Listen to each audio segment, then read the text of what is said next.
The untold comeback of Danny Koker, from rock bottom to unstoppable success. For years, fans of counting cars believed that Danny the Count Koker had left the spotlight for good.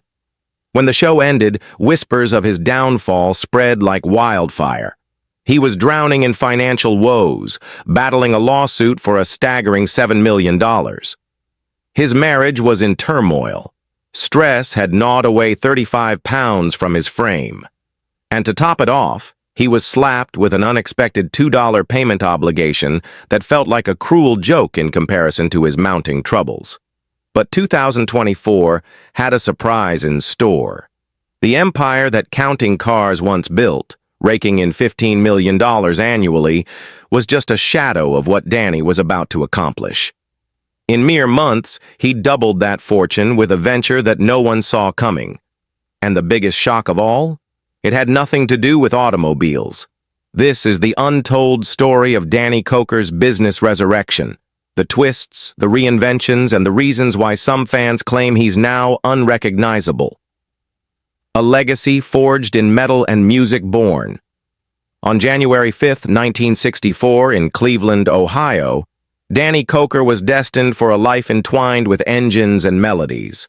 His father, Danny Koker Sr., was a Ford executive, ensuring that the roar of classic cars and the hum of finely tuned motorcycles became the soundtrack of Danny's childhood. But the family's talents didn't end in the garage. His father was also a gifted musician, playing and singing for the renowned Cathedral Quartet. That unique fusion of machinery and music shaped young Danny in ways no one could have predicted. By age 8, he wasn't just riding motorcycles. He was tearing them apart and putting them back together, piece by piece. It was more than a childhood hobby. It was a calling. The rush of understanding how things worked, the thrill of rebuilding. Danny was hooked. By 16, while other teenagers were saving up for their first beater cars, Danny was fine-tuning engines and mastering cooling systems. His first love? A 1979 Camaro Z28. But unlike most kids, he didn't just drive it, he transformed it into a street-ready race machine. Challenges arose, setbacks threatened to derail his progress, but Danny's hands never stopped working, and his mind never stopped dreaming. From horror host to automotive royalty, Danny's first brush with the public eye had nothing to do with cars. In 1990, he took a bizarre detour, one that would unexpectedly plant the seeds of his future fame. He became Count Cool Rider, the charismatic, vampire-cloaked host of Saturday Fright at the Movies, a late-night horror show in Las Vegas. With his dark sunglasses, eerie sense of humor, and a thick Yugoslavian-accented persona inspired by his grandparents, Danny turned B-movie horror flicks into cult entertainment. But while the TV show ended in 2001, the Count never disappeared. Instead, he resurfaced in an entirely new realm, one where gasoline, grease, and raw horsepower ruled supreme. In 1998, Danny opened a small custom shop in Las Vegas, Count's Customs. What started as a modest garage for personal projects soon caught the attention of gearheads across the country. Word spread fast. The Count's way of restoring and reimagining classic cars was unlike anything people had seen before. One of his earliest masterpieces, a 1932 Ford Roadster, cemented his reputation. Demand skyrocketed. By 2002, his business had grown beyond motorcycles. He expanded into vintage automobiles, even producing custom parts tailored for classic restorations. Then, in 2004, a game-changing phone call came. It was Ozzy Osbourne. The rock legend wanted a custom motorcycle, something bat-inspired and unmistakably Ozzy. Danny delivered a masterpiece, sleek, black, with gothic details that turned heads nationwide. The moment Ozzy rode it, Count's Customs became legendary. By 2010, Danny wasn't just running a custom shop. He was running an empire. Counting cars. The rise to stardom. On July 19, 2009, Pawn Stars introduced Danny Koker to the world. Rick Harrison, needing an expert on vintage rides, invited the Count to appraise a 1968 Mustang GT Fastback. Danny's deep knowledge and magnetic personality captivated audiences. Over the next 3 years, he became a recurring guest, appearing in 23 episodes. Producers took notice. In June 2011, while filming Pawn Stars at Count's Customs, Brent Montgomery, a producer from Left Field Pictures, saw Danny negotiate a rare 1970 Plymouth Superbird deal with lightning speed. The moment was golden. Montgomery knew, this guy needs his own show. On August 13th, 2012, Counting Cars premiered on the History Channel. The show followed Danny and his crew as they hunted, restored, and flipped classic cars and motorcycles. The blend of high-stakes deals, intricate restorations, and Danny's signature rock and roll style made it an instant hit. Within weeks, it became one of History Channel's top-rated shows. By the end of the first season, viewership soared to nearly 3 million per episode. By 2014, Counting Cars was broadcast in over 150 countries, translated into 38 languages. Germany, surprisingly, became its most dedicated audience. But not all the attention was good.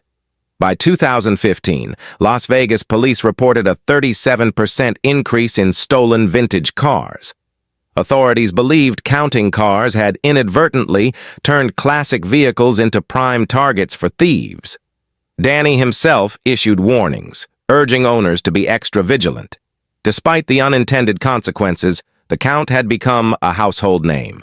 The fall and the Phoenix-like comeback. As Counting Cars rolled into its later seasons, challenges arose. Lawsuits, financial strains, and personal struggles mounted. By the time the show ended, many believed Danny's reign had come to an end. They were wrong. In 2024, Danny Koker made a triumphant return. His new venture, one shrouded in mystery, had nothing to do with cars. Yet within months, he doubled the $15 million his former show once pulled in annually. How? That's the million-dollar question. Some say he reinvented himself in a way no one expected. Others claim he tapped into an entirely different industry, proving his business genius wasn't limited to custom cars. Whatever the truth, one thing is certain. The Count is far from finished. From a childhood spent rebuilding motorcycles to becoming a rock star entrepreneur, Danny Koker's story is one of resilience, passion, and relentless reinvention. The world may have thought they knew the Count, but his most astonishing chapter is only just beginning. Danny Koker's journey is a testament to the relentless power of passion, perseverance, and sheer grit. From the moment he was old enough to turn a wrench, he was hooked, drawn to the raw beauty of classic cars and the roaring pulse of rock and roll. His story isn't just about success.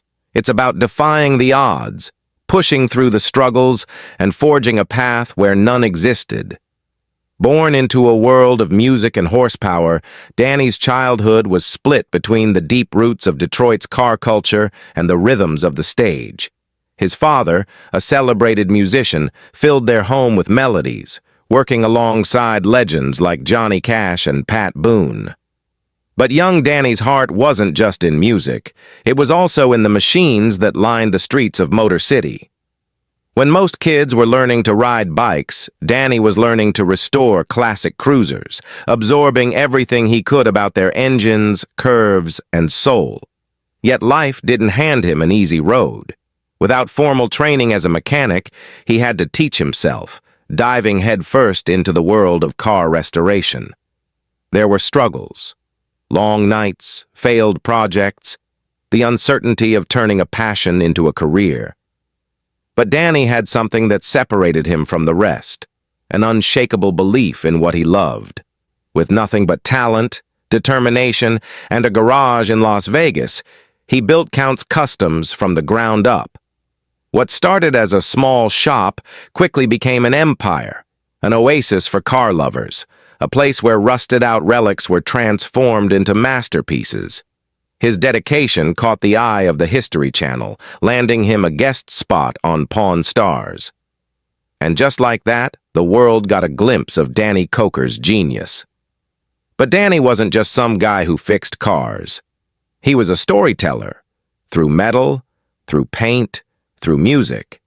His charisma and expertise earned him his own show, Counting Cars, where millions tuned in to watch his team resurrect classics and bring them roaring back to life. Fans didn't just love the cars. They loved Danny's relentless spirit, his infectious energy, and the way he turned adversity into triumph. Yet, even with fame, he never forgot where he came from.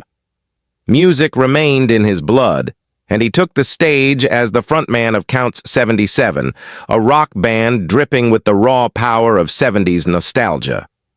His ability to balance these two worlds, cars and music, showed that success isn't about choosing one dream over another. It's about refusing to settle. Danny Koker's story is for the dreamers, for the ones who've been told they're not qualified, not skilled enough, not the right fit. It's for those grinding in their garages, working late into the night on their passion projects, wondering if they'll ever get their shot. If Danny's journey teaches anything, it's this. Talent can be learned, but passion is what drives greatness. And if you chase what you love with everything you've got, nothing, not failure, not doubt, not even the toughest roads, can stop you from building something legendary.